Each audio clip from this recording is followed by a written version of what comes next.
अस्सलाम वालेकुम। और आप सब कैसे हैं? उम्मीद करती हूँ आप सब खैरियत से होंगे। तो ईद तो करीब करीब ही है, कुछ ही दिन रह गए हैं, तो इसलिए मैंने कहा चलें शॉपिंग कर ली जाए। अब बस शॉपिंग की तैयारियां हो रही हैं। तो ये मैंने कुछ बच्चों के कपड़े लेने थे। ड्रेसेस तो मैंने अच्छे ले लिए थे, पसंद आ गए थे मुझे, तो मैंने सब बच्चों के ले लिए थे। तो काफ़ी अच्छी शॉपिंग हो चुकी थी हमारी, काफ़ी बच्चों की फ़्रॉक्स ली और कुछ मेकअप की कुछ चीज़ें ख़त्म हो चुकी थी बच्चियों की, तो मैंने कहा वो भी ले लूँ। और बेटे के कपड़े ले लिए थे मैंने।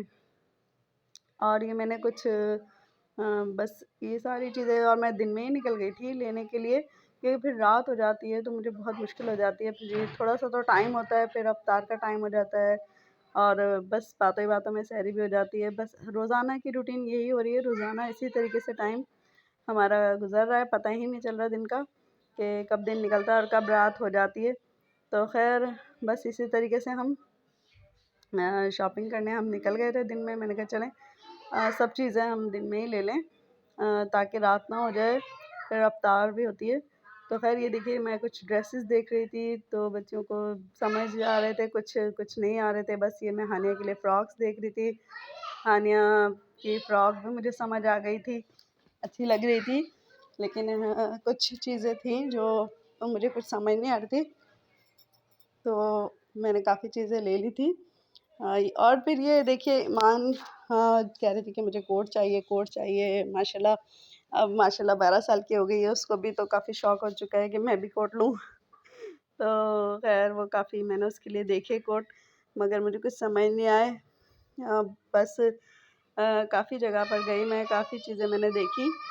तो ये देखिए हम यहाँ देख रहे थे, तो ये मेरी ईमान बैठी हुई है, बहुत छोटी-सी है, लेकिन बस इसको अभी से ही शौक हुआ है कि मुझे अभी से ही कोट लेना है, स्कूल जाती हूँ मैं। तो ख़ैर ये कुछ चीज़ें मैंने मेकअप की ली हैं।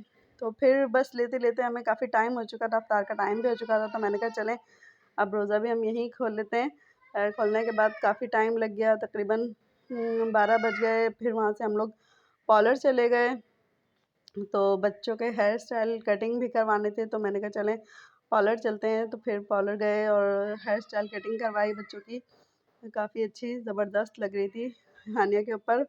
हानिया बहुत प्यारी लग रही थी। मैंने कहा चलें इसकी थोड़ी-सी वीडियो शूट कर लेते हैं आपके लिए। तो ये देखिए माशाल्लाह से काफ़ी अच्छी कटिंग हो चुकी थी। और फिर घर आ गए, काफ़ी टाइम हो चुका था, बस बातों-बातों में पता ही नहीं चला कि कब सहरी का टाइम हो गया है। तो ख़ैर खाना तो मैं बना कर गई थी, तो बस मुझे जल्दी-जल्दी से कुछ पराठे बनाने थे, तो मैंने जल्दी से कुछ पराठे बनाए। और चिकन मैंने तैयार किया हुआ था, तो मैंने कहा चलें, और अलीशा ने अपना मीठा रखा हुआ था, मैंने कहा चलें सही है। तो अब लास्ट दिन रह गए हैं, तो हमने कहा चलें अब है ना फैनी वगैरह तो हमने खुद छोड़ दी है, तो हमने कहा चलें मीठा जो रखा हुआ है हम वही खा लेते हैं सहरी में। तो अफ्तार में तो माशाल्लाह से इतना पेट भर गया था, हमने बाहर ही कर ली थी। तो ये मैं बना कर रख गई थी, तो हम लोगों ने खाया नहीं था। मैंने कहा चलें फिर हम सहरी में खा लेंगे। तो ये मैंने कुछ पराठे बनाए जल्दी-जल्दी से और चिकन गरम किया ऐसे, और फिर हमने सहरी की। तो बस आज का दिन यूँ ही चला गया, पूरा दिन शॉपिंग, पार्लर और फिर इस तरीके से पूरा टाइम हो गया है। और ये दिन आखिरी के हैं, तो आखिरी के दिनों में तो बस यही होता है, इतनी शॉपिंग में मसरूफ़ियत हो जाती है। तो फिर हमने बस रोज़ा रखा, सहरी की, तो ये 2 दिन हमारे ऐसे ही चले गए। तो आप भी शॉपिंग कर रहे होंगे क्योंकि ये लास्ट दिन है, तो इसमें तो शॉपिंग ही चल रही है। चलिए बताइएगा आपको मेरी शॉपिंग और मेरी सहरी इफ्तारी कैसी लगी, बताइएगा। ओके, अल्लाह हाफ़िज़।